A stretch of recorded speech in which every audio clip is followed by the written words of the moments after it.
What's up, guys? Mason the Rock Henderson here. And this is Elseworlds, Hour 1. And yeah, this is exactly how I'm going to tackle this because it's only 3 parts. I've been doing 3 episodes at a time, so it actually works out pretty well.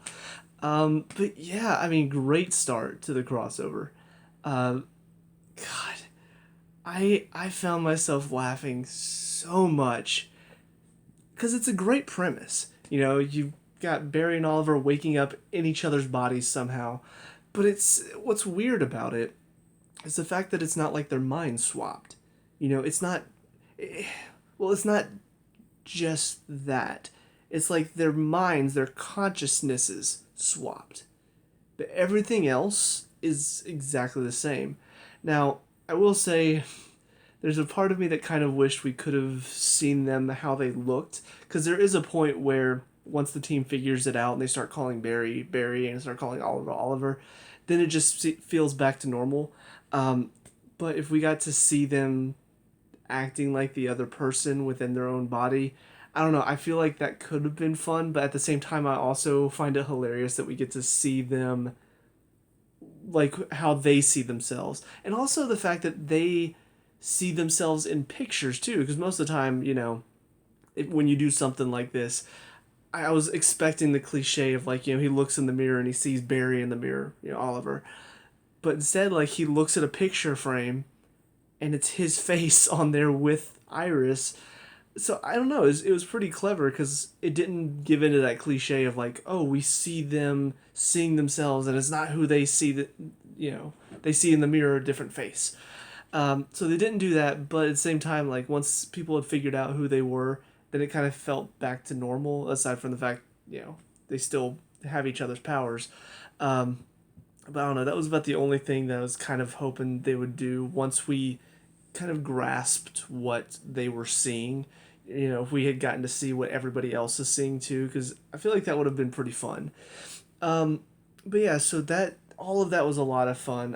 The reason they bring Supergirl in is legitimate. They everybody on their Earth is like not seeing them for who they are. So yeah, it makes sense that they would go to another Earth, and then the fact that Kara can see them for who they are, I find pretty interesting. It seems like that means the rules have been altered on Earth 1, but not any of the other Earths. And also, what would cause this? That's the other thing that I'm kind of curious about is what caused this to happen specifically, because it feels like this is the only thing that's swapped.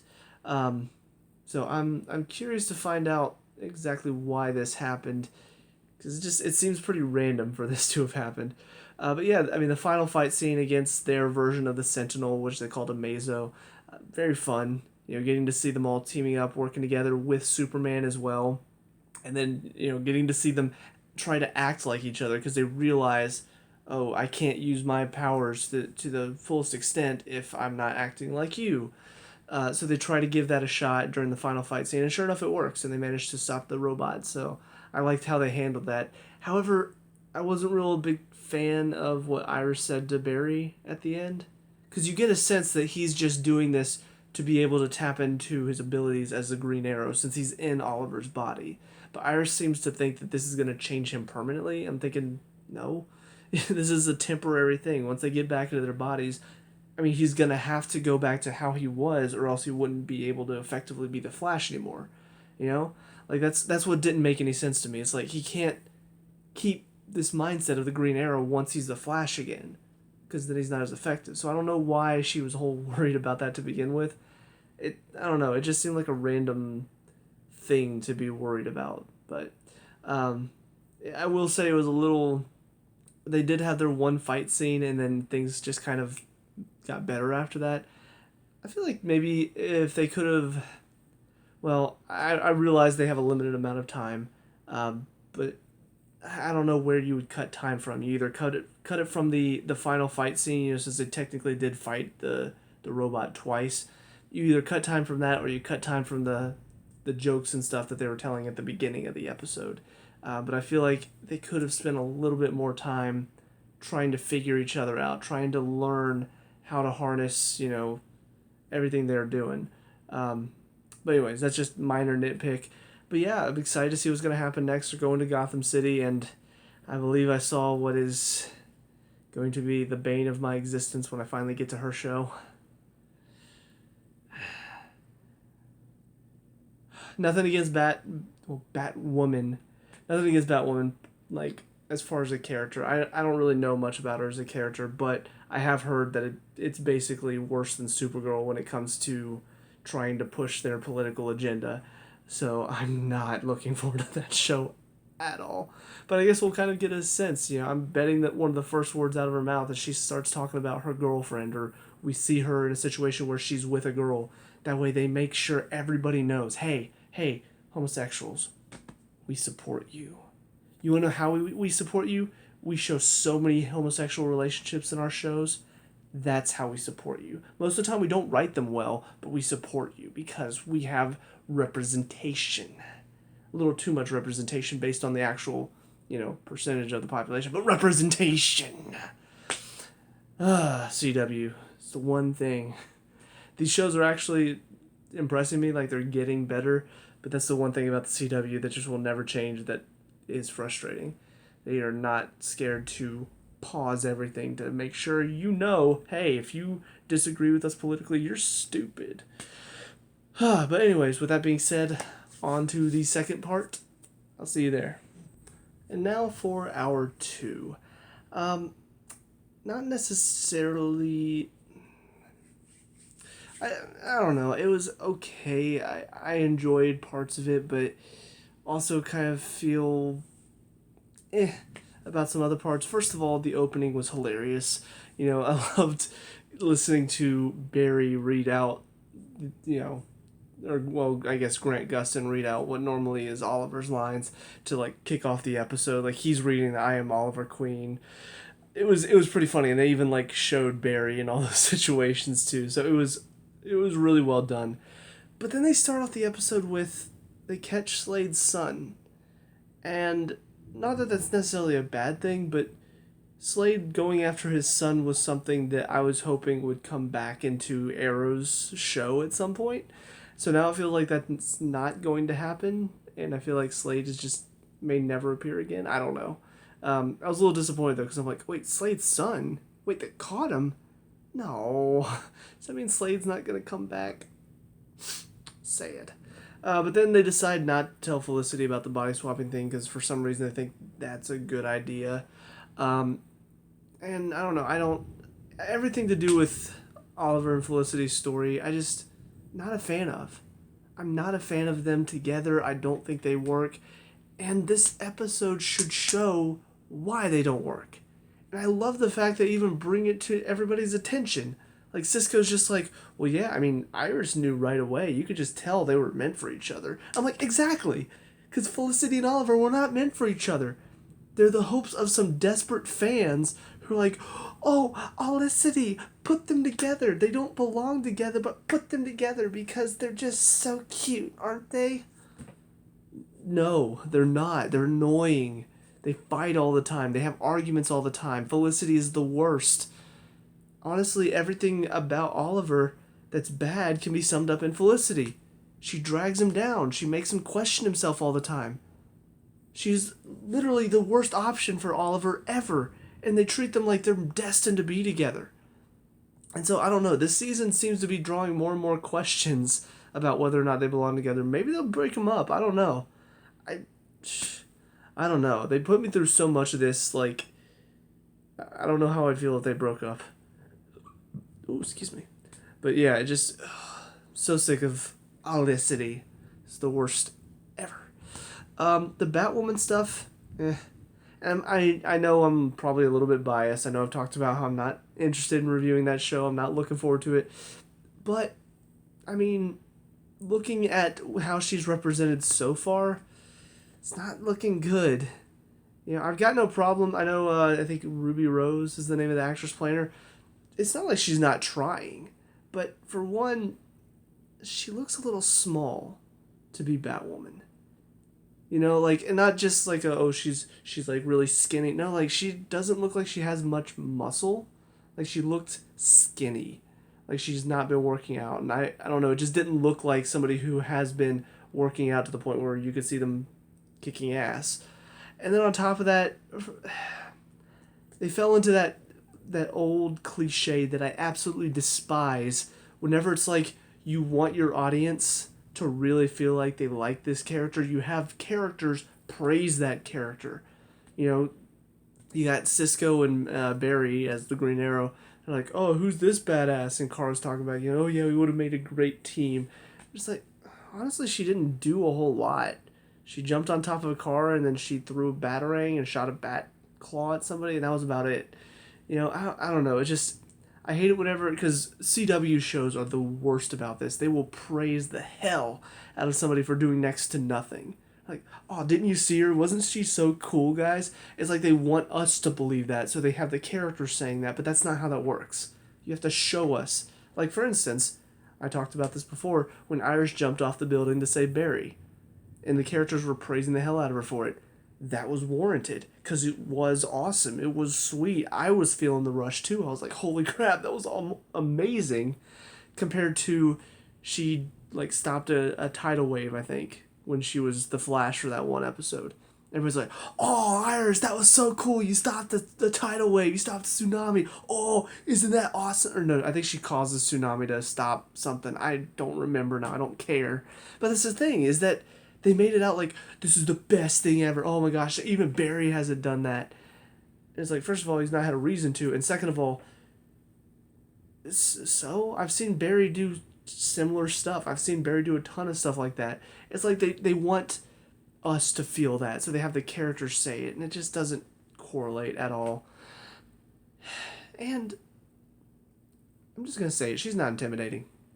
But besides the fact that she looks small, like she doesn't look like she's got much muscle on her, she doesn't look intimidating. She doesn't sound intimidating. She's not intimidating as Batwoman. She puts on like a deeper voice, but I don't know, there's just like no emotion to it. With Batman, he puts on that voice, and Oliver too, which I'll get to that, the correlations, because I've talked about this before, and it's fantastic how they play on it. But when Batman or Oliver put on a voice, it's not just deep monotone, it's intimidating. It's, I've got a deep voice, but also I've got inflections in this voice. Obviously, I can't do a deep voice because I just can't. But the thing is, with her deep voice, she just talks like this the whole time, and that's about it. And that's all she really does. And I'm Batwoman, and I'm gonna get you. Grr. Like, there's not much to it. And maybe in the show it gets better. In her own show, she gets better.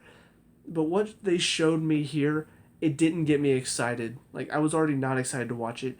It didn't make my opinion better, probably made it a bit worse. Because I'm thinking to myself, well, even if they do go politically heavy-handed with the agenda, maybe at least the acting will be good, maybe the action will be good. Based on what I saw in this episode, it doesn't look like it. Like, it doesn't look like Batwoman herself is going to be that interesting or that cool to watch. So, I don't know. This was supposed to be kind of like her, I feel like they didn't do this before. For some reason, I was thinking they've done this before, where like they showed somebody before they did their own show. I mean, because Barry was on Arrow, but he wasn't the Flash until he got his own show.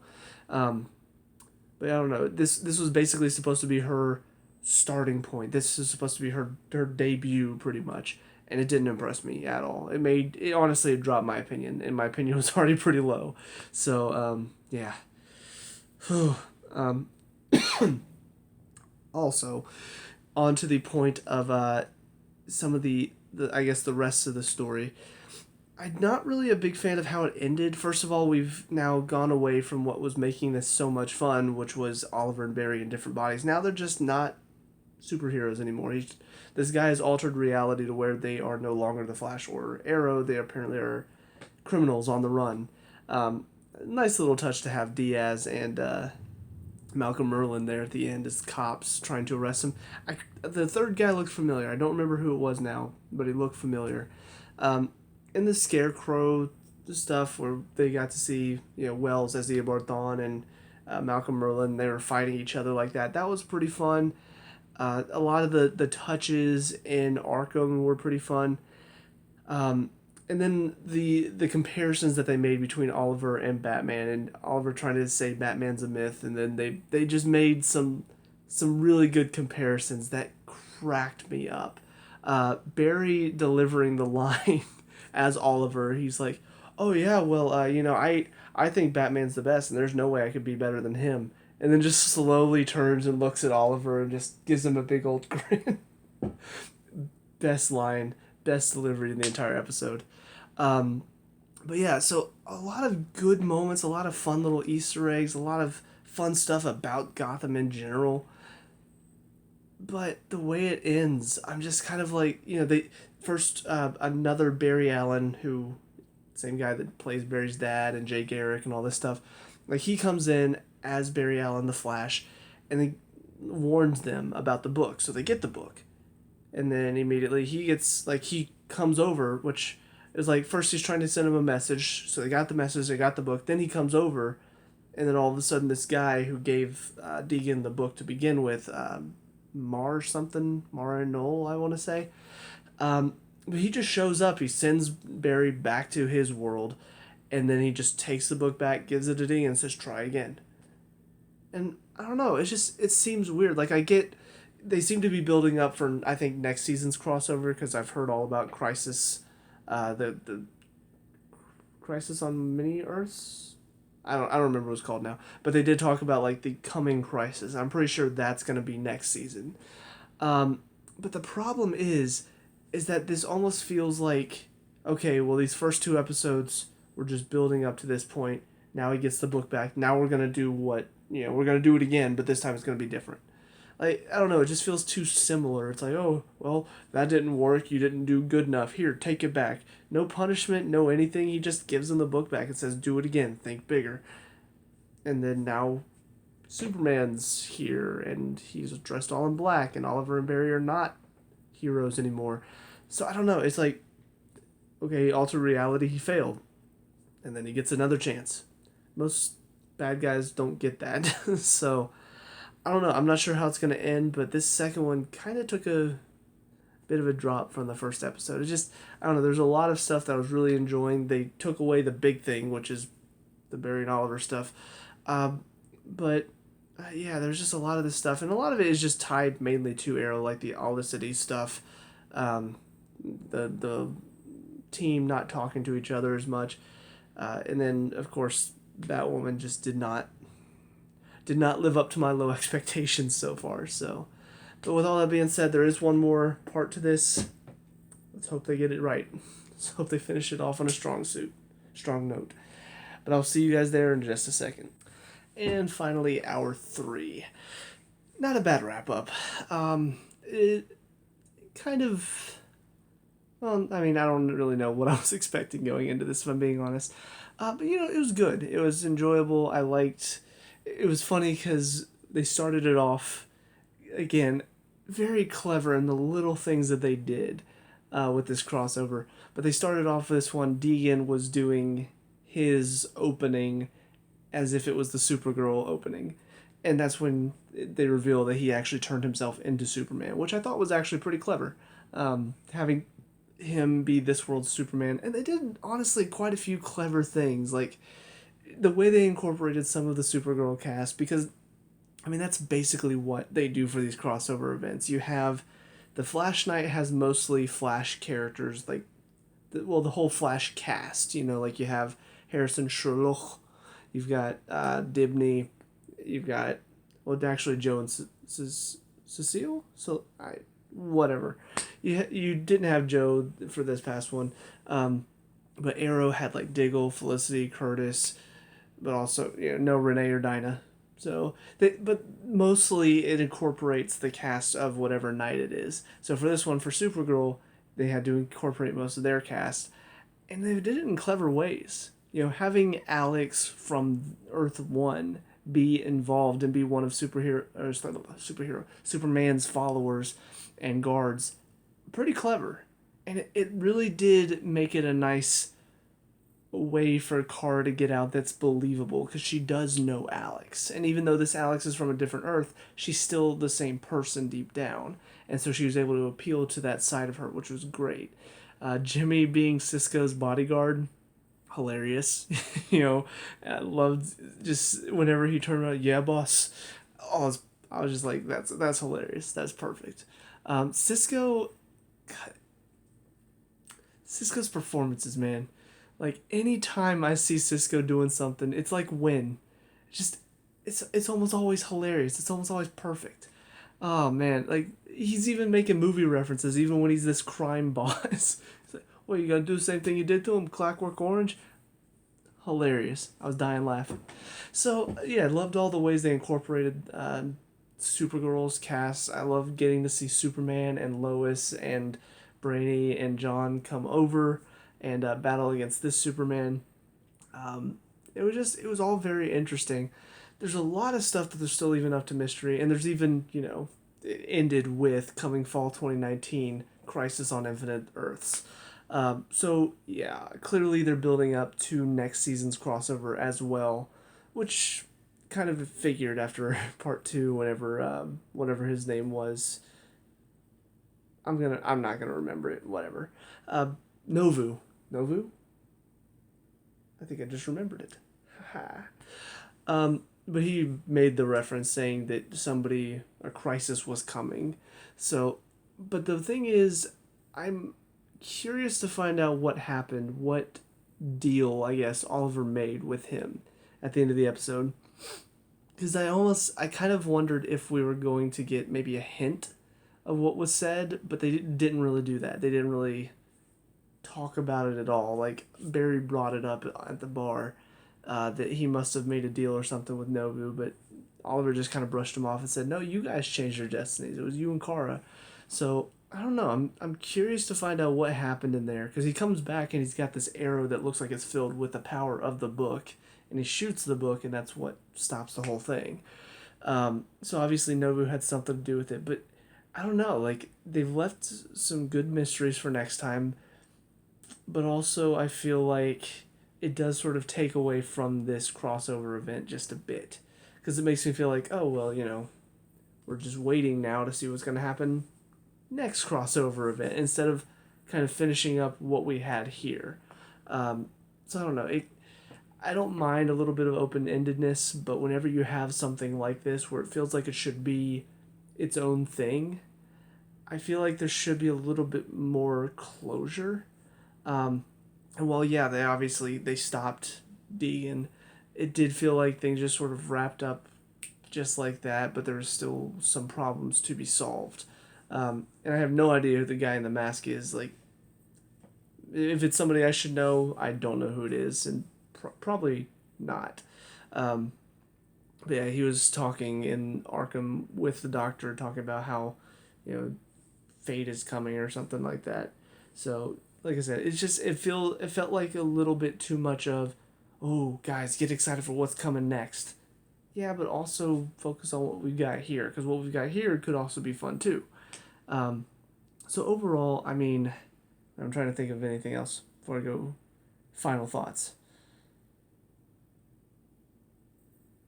Oh yeah, Lois is pregnant and Superman proposed.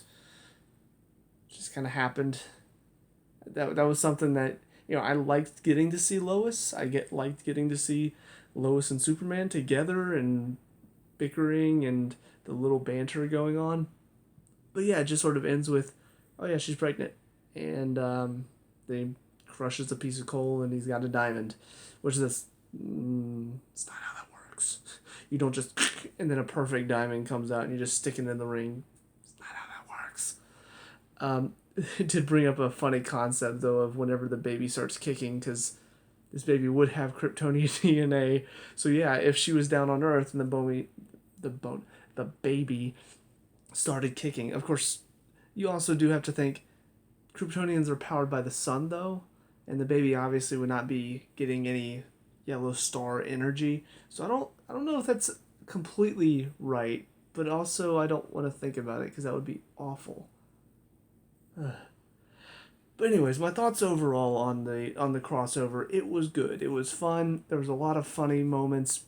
The story itself was pretty good for the most part. There were definitely down points though. Mainly, I mean, the Batwoman thing was definitely one that Mm.